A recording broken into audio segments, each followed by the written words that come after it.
Hello and welcome to my studio. Today I'm going to be doing a demo of how I finish a lot of my prints, and that is through a Chine Coll style backing. I've done some videos before that show the process, but today I'll be giving a lot more information and explanations of how and why to do things.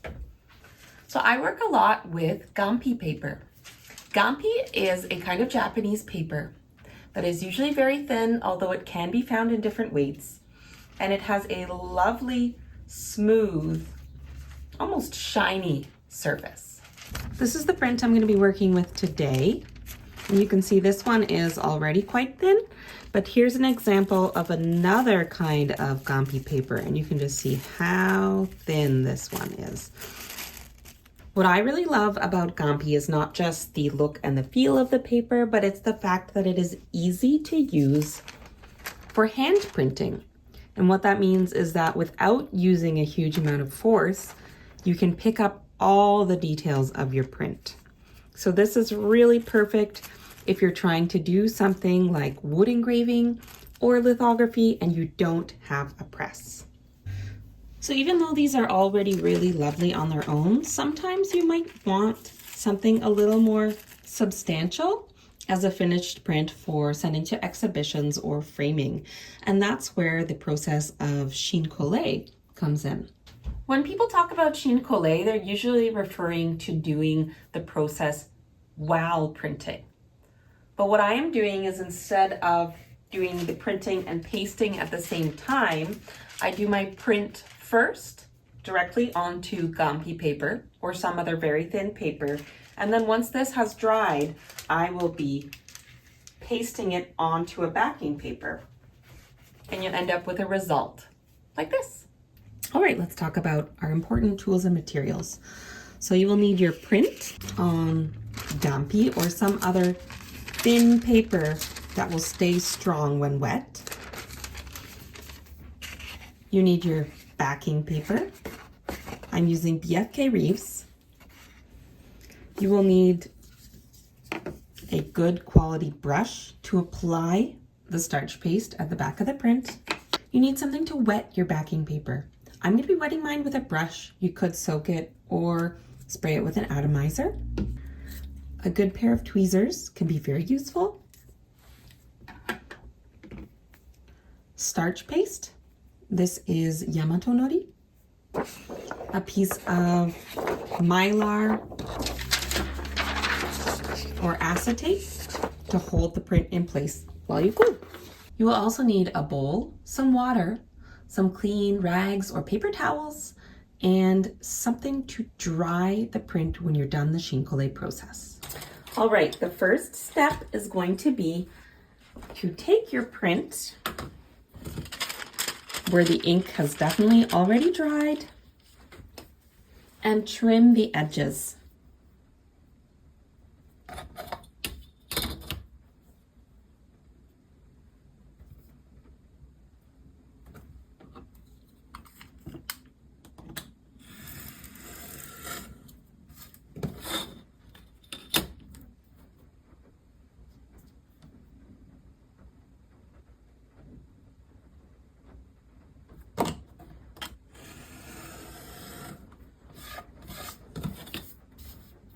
Right now, I'm using a ruler and an X-Acto knife, but for my round wood engravings, I will just cut around it with scissors.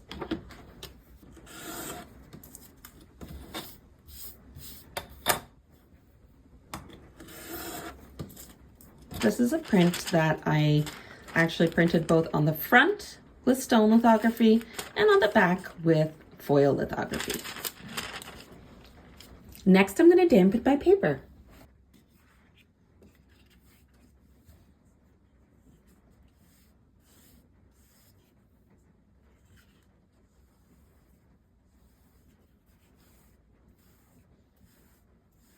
I will let that sit there until I'm ready to use it, and I might reapply some water if needed, but it does not need to be soaking, it just needs to be moistened. Now in a separate bowl, I'm going to be mixing my Yamato Nori with some water. Yamato Nori, I believe, is made of tapioca starch, which means that it dries very clear. And some people prefer to mix their own starch paste. I just find the pre-mixed Nori is so convenient that why mess with something great? Okay, I'm gonna add a tiny bit more. Overdid the water a little bit. Okay, there we go. I have my Nori mixed up. And now you need something to hold your print in place while you apply the glue. It could be a piece of mylar or acetate. You want to place your printed side down on your surface. When I am working with really small works like my wood engravings, I would go directly with my Nori on the back. But if I'm working with something slightly larger like this, then you do want to dampen your paper before you apply the glue. This is still small, so I'm just using my Mizubake to apply the water. If it were a larger work, I'd be using an atomizer to spray the entire gampi and let that soak in before I apply the glue. All right, I've given my print a moment to absorb the water that I applied, and I have some towels on hand. I also, very importantly, have my tweezers on hand if I need them. And the tweezers are good because sometimes when you apply the glue, your print will stick to the brush and flip over on itself, and it's really hard to pick it up with your fingers. The tweezers will be of assistance. And now I am gonna go exactly like that. And we're just gonna use our tweezers. Flatten it out. No big deal. And make sure that you apply some Nori over the entire surface of the back of the print. Before I attach my print to my backing paper, I want to make sure that I wipe off any excess glue. If you leave that there, you will be able to see it on your backing paper. So I'm going to go around carefully, trying to wipe off as much as I can.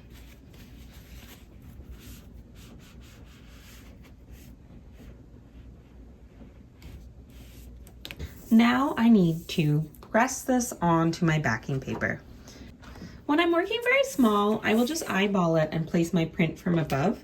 But for something like this or larger, I will use some sort of registration system. I just have some tape on my cutting sheet, and I'm using that as a guide of first where I want to have my print. And then secondly, the other tape on the outside will show me where to place my paper. Now, when you're placing your paper down, make sure you're placing the front side down and back side up. I'm lining up my backing paper with where I want to go.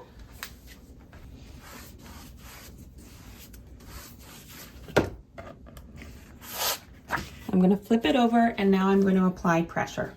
So to apply pressure, you could either use a clean sprayer to roll over the surface.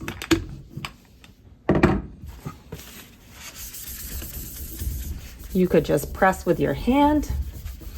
Either way, you want to be pressing the print onto the backing paper.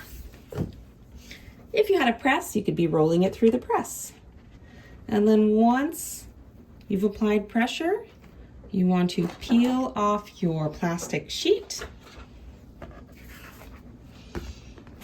And voila, your print has been Chine Coll. The last step of drying is equally as important as the rest of the steps. If I just let this sit here and dry, it will be all rippled. So we need to make sure that it dries completely flat. The absolute safest way is going to be to use gummed paper tape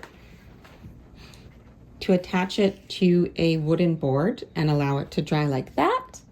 This print, however, is small enough that I can also sandwich it between cardboard and boards and let it dry that way. So I am going to bring this downstairs to my basement where I have a dehumidifier, and it should help the drying process.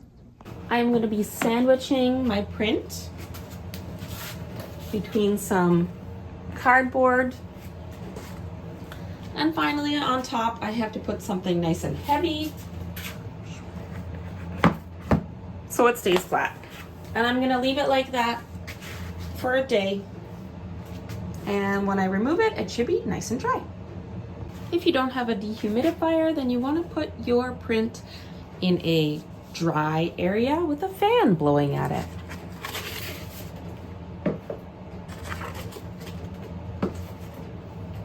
And after it's had enough time to dry, it should come out nice and flat and glued together.